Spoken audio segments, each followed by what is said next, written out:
really fussy. So every little thing is bugging her. Ah! Here. Oh no, cutie. Oh my goodness. Are you okay? Hi everyone. Today we have a special guest again, and it is the baby. Hi. Yeah. She is Daddy's #1 fan Yay. because we love the basketball. I am the basketball dog. So you are Dodo's #1 fan. Nope, because hers says Daddy on it. Today we are going to talk about the things that we have done differently ever since birth. Because now that we have a baby, everything has changed in our lives. Everything has changed for you. Everything. Your whole life has changed too. Yeah. So many things have changed to where so many things that we could do before we can't do now. And then there's so many things that you probably thought that you could have done after birth that you can't do still. Some of the things that I thought I would be able to do right away after giving birth was that I could eat anything and everything. So it's not safe for me to eat sushi because I'm breastfeeding and because they say that the mercury levels from the fish can still go to her through breastfeeding. I think it's the bacteria too. So if you're gonna have some kind of bad quality fish with bacteria and you eat that, it might not affect you, or maybe you just get a stomach ache, but then you breastfeed to her, that's gonna affect her. It can cause long-term damages. What does too much mercury do to a baby? It will mess with their brain development, so Ooh, she might ouch. have some issues later on. Okay, but we don't want to do that. What are some other things that you thought you could have done? I thought that I could drink caffeine or at least have coffee. So I did start drinking some as soon as she was out. She started getting fussy at the same time. They say you can have like 1 to 2 cups a day, but even then it can still go to baby. It just depends on how sensitive that they are. So it sounds like anything that you couldn't have when you're pregnant, you still can't have because it'll still pass through to the baby, whether it's raw fish, caffeine, alcohol. Yeah, I haven't had any alcohol too. But you could have alcohol as long as... Pump and dump. Or once the alcohol level goes back down after 2 hours, then you can feed again. I just haven't really been craving it, I guess. You can't really crave alcohol. Well, I mean, like, you know, after not having it for like 9 months, right? You just, what do you do? Be like, oh man, I need a shot. Well, I mean, with how things are going right now. What's wrong? What's going on right now? We're losing all of our sleep and then our eating schedules too. In the beginning we're like, okay, wow, we're actually having dinner and it's not interrupted or anything, like we can get used to this. But then now she's getting more fussy, so we can't really eat at the same time, or we have to take shifts. Yeah, it gets kind of bad because she gets fussy in the middle of the night. So I'll wake up at 2 in the morning, 4 in the morning, 7 in the morning, whatever it is between the both of us, and because of all that lost sleep, we probably sleep in until 12 o'clock, 1 o'clock, and that's when we wake up and then we eat, and it's really late for your first meal. It's that lack of sleep that's like kind of driving us crazy. Is she sleeping? Yeah, she is. And you know why? Because she sleeps throughout the day, no problem. But at nighttime, she's waking us up like every hour. Oh, your diaper's showing. You can't do that. I know, her diaper's showing because this onesie is a 3-month one. Oh, this is 3 months clothes. I thought this was newborn clothes. Yeah, I got 3 months just in case she grew out of it, but I didn't realize that she wouldn't even fit into newborn clothes yet. This is gonna be able to fit you for a while, and you and Daddy can match all the time. Good job. Yeah. Oh. Yeah, feel better? No, don't cry. Don't cry, don't cry. So this is actually one of the other things that's really hard. It's hard for us to vlog. I wanted to vlog every day with her, but I can't hold the baby and do this. She can't do it because either she's resting, sleeping, pumping, eating. You know, we're taking turns. Her. I feed her at least like 11 to 12 times a day. So obviously we can't be filming that because that would just be weird. And we think right now she's going through a growth spurt, so that's why she's being really fussy. So every little thing is bugging her. Ah! Here. Oh no, cutie. Oh my goodness. Are you okay? So now we know the things that you couldn't do when you thought you could have. What has actually changed about our lives? So we don't really get any me time anymore. We can't even like get ready without getting interrupted. Before we would wake up in the morning and then we can have our own routine. We get ready, we use the restroom, and then we do the best we can though. Yeah. So what happens is that because we don't get the me time, we switch schedules and we switch off. That is our me time. While she's taking care of the kids, I will eat. That's kind of like my me time. Yeah. Or when I'm taking a dump, that's my me time. We do allow each other to have that. What happens right now is Christina will stay awake till about 1 in the morning. I'll probably be sleeping already, and she'll feed her at 1 in the morning until she goes back to sleep at like 2, and then she'll wake up at 4, where I wake up and Christina's sleeping. I get about 4 to 5 hours of sleep, and she gets 4 to 5 hours of sleep because we switch off. In the beginning, or the first few days, we were waking up at the same time. Yeah, and that's we were not good. both just getting exhausted, so we had to alternate for our sanity. Yeah. So it's like 10, 11 o'clock at night and I'm like, all right, I'm going to sleep, you stay up. Yeah. So then I can wake up at 4 in the morning. And it works out pretty well. Yeah. I'm tired, but I'm not that tired. Like we wake up and I don't think we'll ever feel like fully rested again. But it's still doable and we can still take care of her, which is all that matters right now. I feel like a zombie when it's noon. When I wake up at noon, I'm like, oh. Yeah, because it's late already. Lunchtime. Sleeping and me time is one of the hardest things that's changed about our lives. Oh, for me, I don't use the restroom as much anymore because there's no time. So you just don't poop? Sometimes. Not as much as before. Because she poops like crazy. Yeah, she poops after every meal. The baby. After every meal. Like every 10 minutes. Yeah. And it's...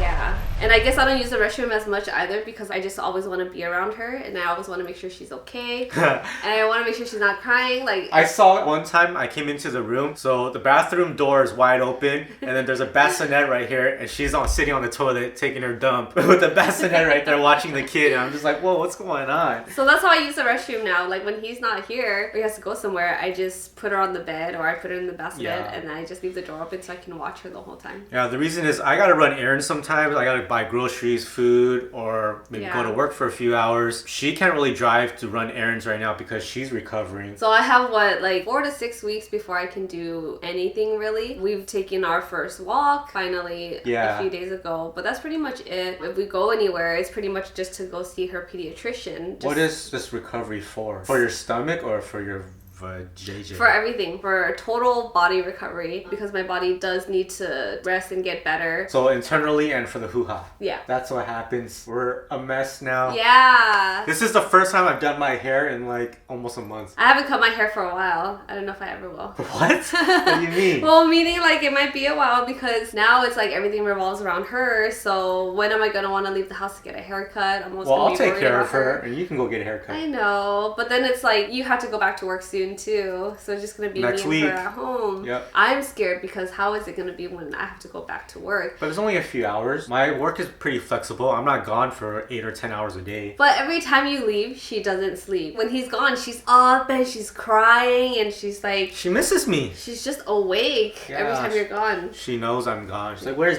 Doddy? Yeah, that must be it. Where's basketball dog? She just has a lot of energy throughout the day sometimes. She has so much energy and also she sleeps so much that we have to wake her up every 2 hours for feeding. That's the one thing too that is so different. When I was pregnant, I was losing sleep and I was restless, but at least I slept. But for this, we had to keep her on a schedule because when she was born, she was 6 pounds, 2 ounces. And then the next day she was like 5 pounds. Yeah. Right? She lost all that water weight. Yeah. But think about it, if we have 24 hours in a day and we have to wake her up every 2 hours, that's 12 feedings. So she's just a little munchkin with a growth spurt and she just eats and eats and eats, sometimes every hour, even every 30 minutes. I feel like I feed her all day. Like that's all I do. One of the best things is that even though you have to feed her all the time, all I think about is this is free food for the baby all the time. That's true. So breastfeeding is the best way to go because it's free food for the baby. We don't have to spend hundreds of dollars a month for infant formula. Well, it's funny though because we didn't even think about that before. I didn't think about that. Yeah, my main concern was making sure that I can breastfeed her so she gets all of the nutrients from my breast milk rather than from just regular formula. You save so much money breastfeeding. Yeah. I'm so glad you can breastfeed. Yeah, because you're spending enough on like other baby items like diapers and wipes and everything else. And I haven't tried her breast milk. I don't think I ever will. I was tempted to. Want to try? There's a bottle in the fridge. No. Yeah, I don't want to try it. I don't want to waste it because it's all for her. It's just a sip. One of the hardest things is actually burping the baby. Oh yeah. I didn't know how hard and difficult it would be to burp her. Sometimes she just doesn't burp. Sometimes it takes 5 to 10 minutes of just patting her on the back. And she still doesn't burp. And she still doesn't burp. Yeah. And then if she does burp, she'll still get hiccups. And it's so bad when she has hiccups. Like, I don't know what to do. You can't do anything about it. And you feel bad because she's hiccuping so hard and sometimes she'll fall asleep and then she'll start to hiccup and then she wakes up and she starts crying and getting fussy because it's bugging her. We're trying to get her to burp and we can see that she kind of resists at the same time. I hate burping her. Yeah. It's really, really tough. But we were told that sometimes if she doesn't burp after like 5 minutes, don't just keep doing it until you get a burp. She's just not gonna burp. I learned the system. So after she's done eating, I quickly get into the burping mode. So I start burping her. And then if she doesn't burp, maybe after like 3 to 4 minutes, I stop and I rub her back. Sometimes it comes out just that way. Or when I switch her over, it comes out. So either way, I stop, I switch her over, and I do the other side. And then most of the time she burps. Some more stuff that's really hard to do after we have this baby. We just moved into this house a week before she came out, and there's so much house stuff that I still can't get done. There's still unboxing, there's still organizing. I still haven't taken my clothes out. I still haven't set up her room, her crib. There's so much work to do, and I don't even have time, and I'm going back to work next week. Every day we're just like, oh, okay, so I'm gonna wake up, I'm gonna do this, I'm gonna feed her, put her down to sleep, and then I'm gonna go organize the office for like an hour or finish up. See, I'm such a mess right now too. It never happens. It's been delayed for I don't know how long because the schedule never works out. Oh, this is her main position when she sleeps. She's always like this whenever she sleeps. She has to always have her hands up. Who do you guys think she looks like? Does she look like Aunt? Does she look like me? It's a mixture. Yeah, maybe. I don't know why she's so dark. Actually, she's not even dark right now. No, she's not anymore. She's lightening up. So all these things that we can't do anymore, does it affect you? Sometimes I get frustrated.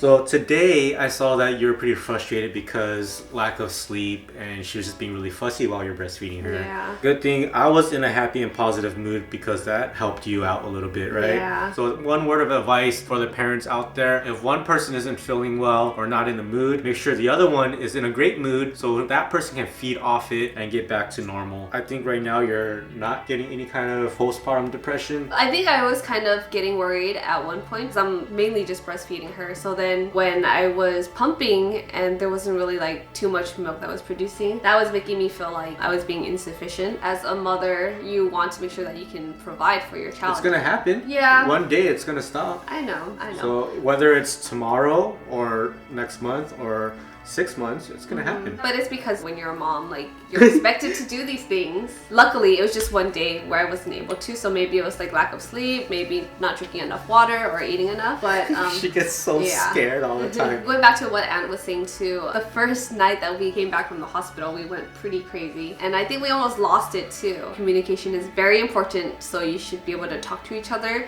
If you feel that you're going crazy, imagine how your partner's feeling. I was definitely going crazy. I was like, I can't believe we have a kid. Why did we do this? What did we get ourselves into? We don't know what to do. Like, it's crazy. That was me, and Christina noticed I was going a little crazy, so she gave me a little pep talk. With that pep talk, it helped me a lot. She reassured me, and now I haven't been like that ever since. Same for me too. And the only reason why I talked to you was because I started feeling the same way. So I felt like if I feel this crazy, you must be feeling the same exact way. After having that talk, it helped a lot. And I didn't realize how much it helped him until he thanked me for it the next day. So. That was probably the best thing. I felt like I was going through depression ever since the hospital. I really felt like that because you're breastfeeding, I can't feed her. Yeah. And then I didn't know how to swaddle her, and I was like, dude, I'm pretty useless. Well, you helped a lot though. You did a lot of the stuff in the hospital because I was still recovering and I couldn't get up because my right leg was so numb. So you pretty much took care of all of the diaper duties and you swaddled her. I still take care of a lot of diaper duties. Yeah, because mommy always gotta feed you. So at least teamwork is key, and I feel like you doing all of that stuff helps me a lot because if I had to breastfeed her and change her diaper all the time, I'd probably go even more crazy. So going back to you asking, you know, does it affect me? Does it affect you? I feel like all together we're more positive than we are negative about stuff because every time we look at her, it's just all worth it. So no matter how stressed out we are, no matter how frustrated we get, we just have to look at her and that's it. You know, every time we get frustrated, it's not like we get in a fight. That actually never happens. It's more of a frustration through taking care of her and us, but we never get in a fight. We never do that. We're just always positive. When I see her struggles, I try to reassure her. Everything's so good right now. Because we keep trying to help each other and trying to reassure each other and trying to be positive that we're staying sane and we're doing okay. Because if it wasn't for that, I think we'd be fighting all the time. Even though so much has changed in our lives, all these things we still can't do. I feel like our lives are really great right now. Everything is well. Everything is better than before. It's changed for the better. It's definitely changed for the better. That's what I was looking for. I know. I was waiting for you to say. I couldn't think of it. So everything's changed for the better, and I feel like this is a crazy experience, but it's all been worthwhile so far. And yeah, what's gonna happen when we have a second child? I don't even know when that's gonna happen because I want to be able to spend as much time as we can with her too before we have to put our attention on someone else. I just did an Eskimo kiss and she got scared. Yeah, you scare her a lot. Eskimo kiss. I guess that's all we have for today for all the things that have changed in our lives. A lot has changed. Get used to it. It's gonna happen and it's all good. Yeah, and try to do some things that help to keep your sanity also. So do things that you were doing in the past, or maybe things that you always wanted to do but you just never got to. I haven't done anything. Well, like for Ant, he bought a basketball court. And I haven't put it up yet. He hasn't put it up, but at least that's the start, right? You have it in the backyard. Yes, I can't wait to start shooting and have you and Leia outside just watching. I even set up the home gym in the backyard and I still haven't used it yet. It's just so much going on. So for all you new parents or current parents, just try not to get too frustrated because this is just a normal part of having a baby, and don't get discouraged at all. Talk to people. Everyone goes through it, so just provide teamwork with one another. If you are a single parent, don't worry, you will get through this. Your bundle of joy is there with you. And they're lucky to have you, so just, you know, stay positive because you'll get through it and everything will be okay. And thank you everyone for supporting us because we love you guys. So don't forget to like, share, comment, subscribe. Tell all your friends to subscribe because we need more subscribers. Yeah, and we can't wait to show you more pictures of Leia. Till next time, guys. We'll see ya every Thursday or Monday, 3 o'clock Pacific. Bye-bye. Bye. Say bye. 3 o'clock. 3? Is she doing the 3? No. Oh, she just diarrheaed on my hand. Oh no.